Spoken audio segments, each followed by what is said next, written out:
देवी Bhagavatam Mahapuran doctor Kislay Pandey के साथ। इस भाग में श्रीमद् देवी भागवत महापुराण के इस भाग में ऋषिगण सूत जी से कहते हैं कि प्रभु, सभी पुराणों में सर्वश्रेष्ठ, सभी पुराणों का राजा श्रीमद् देवी भागवत महापुराण, इस बारे में आपने अब तक जितना भी सेवन हमें कराया, उससे हमारी प्यास, हमारी क्षुधा और बढ़ती जा रही है। हम ये और जानना चाहते हैं कि इसमें आगे क्या हुआ। और सूत जी, इससे पहले आप कुछ और बताएं। हम सभी के मन में यह संशय है कि एक वृत्तासुर नाम का ब्राह्मण था, जिसके वध के बारे में यह संशय है कि वस्तुतः उसका वध किया किसने। कई जगह लिखा है कि वो देवी के द्वारा मारा गया, कई जगह कहते हैं कि उसका वध इंद्र ने किया। तो हम चाहते हैं कि आप इस संशय का निराकरण करें और साथ ही साथ देवी भागवतम महापुराण का हमें सम्यक रूप से सेवन करें। सूत जी ने इस पूरे विषय का संदर्भ ग्रहण किया और बताना शुरू किया कि हे जिज्ञासुओं, हे ऋषिगणों, ऐसा ही प्रश्न पहले व्यास जी से महाराज जन्मेजय ने किया। महाराज जन्मेजय ने व्यास जी से पूछा कि हे भगवान, मेरी जानकारी में एक विषय है जिसका मैं निराकरण चाहता हूं कि आपके द्वारा हो। व्यास जी ने पूछा, बताएं राजन। तो महाराज ने कहा कि किसी समय वृत्तासुर नाम का एक ब्राह्मण हुआ, जो जहां तक मुझे याद पड़ता है वो त्वष्टा नाम के एक प्रजापति थे, उनका पुत्र था, और जिसका वध भी छल पूर्वक इंद्र द्वारा कर दिया गया। तो मैं चाहता हूं कि आप मेरे इस संशय का निराकरण करें और ये क्या विषय था, इसको विस्तार से मुझे बताएं। व्यास जी ने इसका पूरा निराकरण किया, जो इस तरह से था। व्यास जी आगे बताते हैं कि देवताओं में श्रेष्ठ त्वष्टा नाम के एक प्रजापति थे तो देवताओं में, पर इंद्र के साथ उनका कुछ ना कुछ मनमुटाव चलता रहता था। वो अपने आप को श्रेष्ठ समझते थे, इंद्र अपने आप को श्रेष्ठ समझते थे।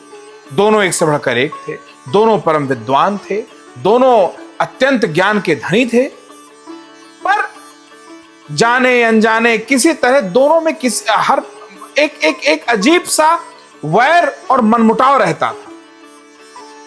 तो त्वष्टा ने जब देखा कि उन्हें उचित सम्मान इंद्र के द्वारा नहीं मिल रहा है, तो उन्होंने एक पुत्र पैदा किया जिसके 3 मुख थे।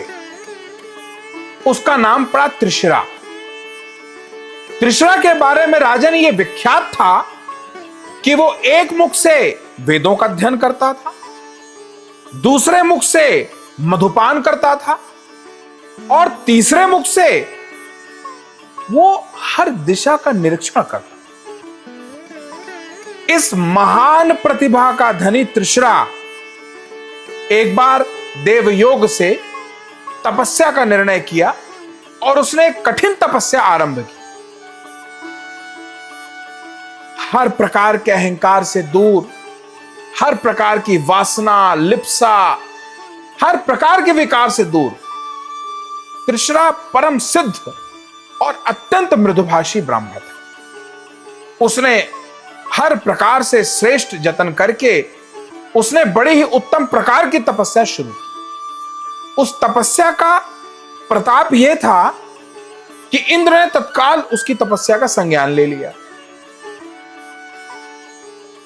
इतनी कठिन तपस्या करता देख इंद्र को तो अकुलाहट शुरू हो गई। उनका जी घबराने लगा।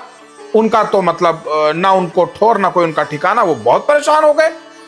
पहला डर हर बार इंद्र को यही होता है, सो इस बार भी उनको लगा कि हो ना हो राजपाट गया मेरा। आखिर इसको क्या जरूरत है इतनी कठिन तपस्या करने की। आवश्यकता क्या है, मन में क्या है, हो ना हो, चूंकि इसका पिता मुझसे वैर भाव रखता है, कहीं ना कहीं ये मुझे अपदस्थ करने का षड्यंत्र है। तो इंद्र को लगा कि कैसे भी करके इसकी तपस्या हमें भंग करनी चाहिए।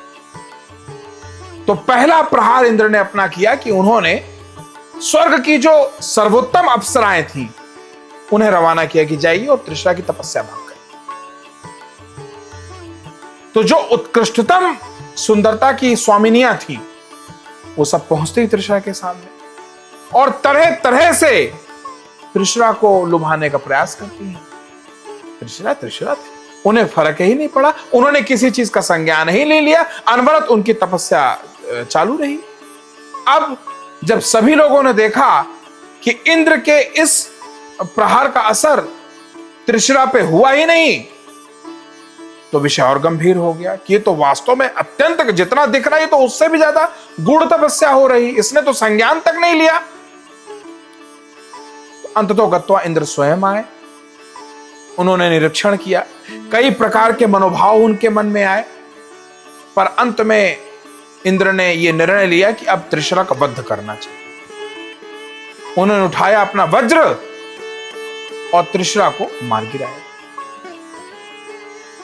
त्रिशरा संत, उन्हें कुछ पता ही नहीं था, उनके तो प्राण जाते रहे। इधर त्रिशरा के प्राण गए तो हाहाकार मच गया, सारे ऋषि मुनि संत इत्यादि सब लानत भेजने लगे इंद्र पे। ये क्या कर दिया आपने, वो कर क्या रहा था, वो तो पूर्ण रूप से तपस्या में लीन था, उसने बिगाड़ा क्या था इंद्र तुम्हारा, कौन सा बैर तुमने निभाया उसके साथ। पर इंद्र को तो बस एक ही चीज समझ में आ रही थी, कुछ भी करके इसको मारना चाहिए, जो उन्होंने मारा। पर मरने के बावजूद भी त्रिशरा में जो तेज था, त्रिशरा में जो ओज था, त्रिशरा में जो प्रकाश था, वो फिर भी इंद्र को डरा रहा था। इंद्र मानने को तैयार ही नहीं थे कि वास्तव में त्रिशरा मर चुका है। तो फिर प्रेम से बोलिए जय माता की।